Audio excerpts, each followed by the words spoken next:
WTI. Look at these smooth, soft tights by sofsy.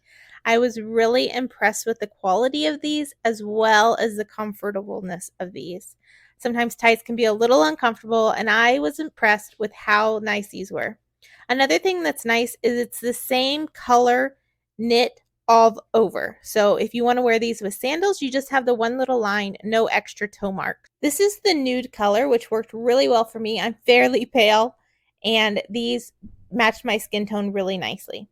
I wrote the word high on my hand so that you can see the opaque sheerness of these. So as you can see, it covers up the high pretty well. If I stretch out the tights and wore them a little bit more on the tight side, you definitely could see it.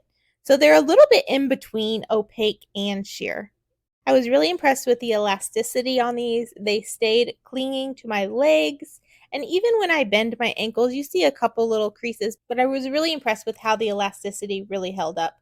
The waistband is very comfortable. It wasn't one of those tights that kind of cuts you and leaves a mark. I had to wash these, and they were very easy to hand wash and then set out to dry. Afterwards, they still felt brand new. They didn't lose any elasticity or their shape. If you're looking for a really nice pair of tights, these are perfect, and they have tons of colors you can choose from. That's my point of view.